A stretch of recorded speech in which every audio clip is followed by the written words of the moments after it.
Hello friends, मैं शिवम सिद्धार्थ एक बार पुनः आप सभी लोगों का स्वागत करता हूं। आज मैं आप सभी लोगों को किसी टॉपिक को पढ़ाने के लिए नहीं आया हूं, अपितु अपनी एक छोटी सी योजना के साथ आप लोगों के सामने रूबरू हूं, जिससे कि मैं इतिहास को और आसान और सरल तरीके से आप लोगों के सामने प्रस्तुत कर सकूं। चाहे मैं यूपीएससी की बात कर लूं, चाहे मैं यूपीपीएससी की बात कर लूं, चाहे जितनी भी प्रतिष्ठित परीक्षाएं होती हैं, सिविल सेवा से संबंधित आरओ हो गया, एआरओ हो गया, लोअर हो गया, तमाम परीक्षाओं को आप देते हैं और आप उसमें पाते हैं कि इतिहास अपने आप में एक बहुत ही महत्वपूर्ण विषय है। लेकिन इतिहास जितना महत्वपूर्ण है, उतना ही लोगों ने इतिहास को कठिन बना दिया। चाहे यह कहकर कि इतिहास में बहुत फैक्ट है, चाहे इतिहास में बहुत तिथियां हैं, चाहे इतिहास का सिलेबस बहुत बड़ा है, जो कुछ भी कहा गया, विद्यार्थियों के दिमाग में एक प्रकार का भय उत्पन्न कर दिया गया। यानी विद्यार्थी पढ़ने से पहले ही हार मान लेता है कि यार इतिहास का सिलेबस तो बहुत बड़ा है, हम इसको कैसे पढ़ पाएंगे। इतिहास की मार्केट में जाता है, यदि वह किताब खरीदने की कोशिश करता है तो हजार हजार पेज की 3 किताबें उसको मिल जाती हैं, प्राचीन, मध्यकालीन और क्या आधुनिक विश्व इतिहास की खरीद ले तो पता चले कि और भी हो गया। विद्यार्थी डर जाता है कि अरे यार वास्तव में ये तो इतना है। लेकिन आप डर गए, लेकिन इसका मतलब ये नहीं कि यूपीएससी ने इतिहास को क्या कर दिया, बाहर कर दिया। आप डरे हैं, यूपीएससी नहीं डरा है।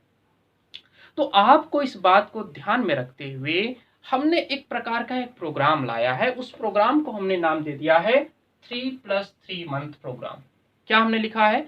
3+3 मंथ प्रोग्राम का ये हमारा मैंने प्रोग्राम एक डिजाइन किया है, जिसमें पहले के 3 मंथ में हम एनसीईआरटी कवर करेंगे आपके साथ। 6 से लेकर 12 तक की पूरी एनसीईआरटी कवर करेंगे। जैसे आप किसी भी प्रतिष्ठित कोचिंग में जाएं या किसी अनुभवी सीनियर से आप बात करते हैं, तो वो हमेशा व्यक्ति कहता है कि आप सबसे पहले एनसीईआरटी पढ़ लो, पूरी एनसीईआरटी पढ़ लो हर सब्जेक्ट की। लेकिन वास्तविकता तौर में एनसीईआरटी पढ़ना अपने आप में बड़ा कठिन होता है और मुझे लगता है कि 100 में से 90% लोग एनसीईआरटी नहीं पढ़ते हैं, 10% लोग ही एनसीईआरटी पढ़ते हैं और जो लोग पढ़ते हैं उनका सिलेक्शन हो जाता है।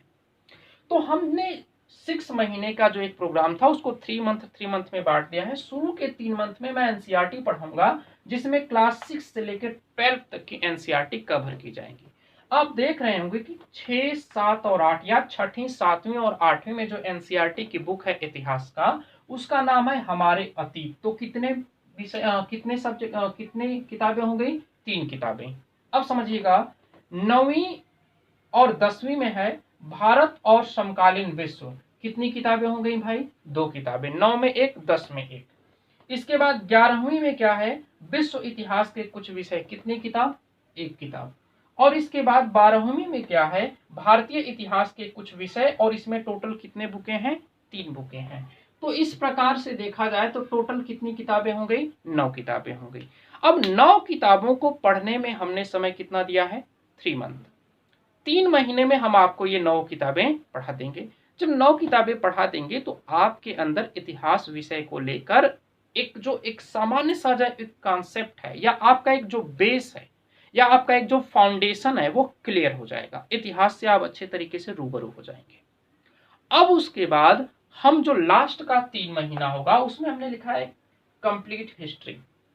यहां पर हम आपके साथ एंशिएंट हिस्ट्री, मिडोवल हिस्ट्री, मॉडर्न और क्या वर्ल्ड हिस्ट्री, इन इतिहास के चारों पार्टों को मैं कवर करने की कोशिश करूंगा। यदि आप इन दोनों पार्टों को अच्छी तरीके से कवर कर लेते हैं तो मुझे नहीं लगता है कि आपको, चाहे आप यूपीएससी दें चाहे यूपीपीएससी दें, आपको किसी भी प्रकार की कोई समस्या होने वाली है। बाकी मैं अपने काम को लेकर कितना डेडिकेट हूं, ये आप भली भांति जानते हैं, वे मित्र भली भांति जानते हैं जो मुझसे ऑफलाइन की क्लास में पढ़े हैं। मैं अपनी तारीफ नहीं कर रहा हूँ, वास्तविकता बता रहा हूँ कि कुछ बैच ऐसे भी रहे जिसमें 100 में 100% मैंने उपस्थिति दिया है। तो यहाँ पर इस ट्रैक रिकॉर्ड को एक बार पुनः मैं दोहराने की कोशिश करूंगा कि मैं अपनी रूटीन के साथ, अपनी रेगुलरिटी के साथ, सारी चीजों के साथ आप लोगों के सामने रूबरू हूँ। दूसरी बात क्या है, यहाँ पे जो आप एनसीईआरटी जो मैं पढ़ाऊंगा आपको, वहां पर क्या होगा कि मैं एनसीईआरटी, जैसे हमने छठी क्लास की एनसीईआरटी का पहला चैप्टर पढ़ा, उस चैप्टर के लास्ट में जितने भी प्रश्न दिए होंगे, चाहे क्रॉस मल्टीपल वाले प्रश्न दिए हों, सही गलत करने वाले प्रश्न दिए हों, चाहे मिलान करने वाले प्रश्न दिए हों, चाहे रिक्त स्थानों की पूर्ति करने वाले प्रश्न हों, चाहे लघु उत्तरीय प्रश्न हों, चाहे दीर्घ उत्तरीय प्रश्न हों, इन सभी प्रश्नों पर हम आपके साथ बिंदुवार चर्चा करेंगे। टॉपिक खत्म, टॉपिक के बाद में आप उस पर चर्चा कर लीजिए। साथ में आप लोगों को उस टॉपिक से संबंधित पीडीएफ भी प्रदान किया जाएगा, या हमारे टेक्निकल डिपार्टमेंट के द्वारा जो हमको सलाह दी जाएगी कि इसको और तरीके से बेहतर किया जा सकता है, वीडियो के लास्ट में कमेंट के रूप में आपको आंसर रिप्लाई किया जा सकता है। जो कुछ भी होगा, हमारी पूरी एक टेक्निकल टीम होगी, वो टेक्निकल टीम जो हमको सलाह देगी उस हिसाब से हम आपके साथ क्या करेंगे, कार्य करेंगे।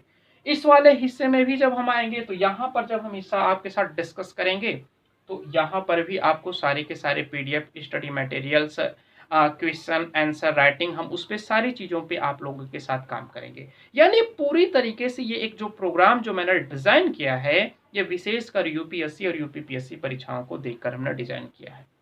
अब इसका एक अंतिम पार्ट आता है कि सर इसकी फीस क्या होगी। देखिए मित्र, चूंकि इस प्लेटफॉर्म पे इन चीज़ों को डिस्कस करना तो संभव है नहीं, तो इसलिए मेरी कई मित्रों के साथ हम लोगों ने मिलकर एक डिजिटल बोर्ड का ऑफर दिया है, एक डिजिटल बोर्ड का हमने ऑर्डर दिया है। डिजिटल बोर्ड हो सकता है कि बहुत जल्द 5-6 अगस्त तक आ जाए। इसके बाद हम लोग वहां पर, मैं पूरी की पूरी कोशिश करूंगा कि न्यूनतम से न्यूनतम शुल्क रखा जाए, न्यूनतम से न्यूनतम शुल्क में इस प्रोग्राम को लॉन्च किया जाए। और इसके बाद जो भी वहां के संस्थान के द्वारा जो डिसाइड किया जाएगा कि सर इतनी फीस रखी जाए, खैर मैं पूरी कोशिश करूंगा कि फीस न्यूनतम रखी जाए, क्योंकि मैं ये चाहता हूं कि हर वर्ग का व्यक्ति मुझसे जुड़ सके और हर वर्ग का विद्यार्थी मुझसे क्या हो सके, लाभान्वित हो सके। जो मित्र एडमिशन लेना चाहते हैं, मैं चाहता हूं कि जब मैं अपना ये बैच लॉन्च करूं तो कम से कम मेरे पास 50-60 बच्चे तो होने चाहिए, जिससे कि मेरा भी आत्मविश्वास बना रहे। तो जिस विद्यार्थी को, जिस मित्र को इसके संदर्भ में कोई भी जानकारी चाहिए, यहाँ पे मैंने अपना व्हाट्सएप नंबर लिखा है, इस व्हाट्सएप नंबर पे वो मुझसे कांटेक्ट कर ले कि सर क्या है, मैं वहाँ पे पूरी चीज़ें आपको मैं बता दूंगा। फीस की जिम्मेवारी मेरी है। मैं संस्थान से रिक्वेस्ट करना चाहूँगा, निदेशक महोदय से खुद मैं रिक्वेस्ट करूँगा कि न्यूनतम से न्यूनतम फीस रखा जाए, और ये सारी की सारी चीज़ें हम आप लोगों के साथ वहाँ पे कवर करेंगे, ठीक ना। तो इसी आशा और उम्मीद के साथ कि आप लोग इस मैसेज को अपने ढेर सारे मित्रों के पास पहुंचाएंगे, और आप लोग मुझे एक बार पुनः, आप लोगों के विश्वासों पर एक बार मैं पुनः खरा उतरने की कोशिश करूंगा। और इस मुहिम में मैं चाहता हूं कि आप लोग मेरा साथ दें। इस कोविड-19 के बुरे दौर में अपना बहुत बहुत ख्याल रखें। धन्यवाद।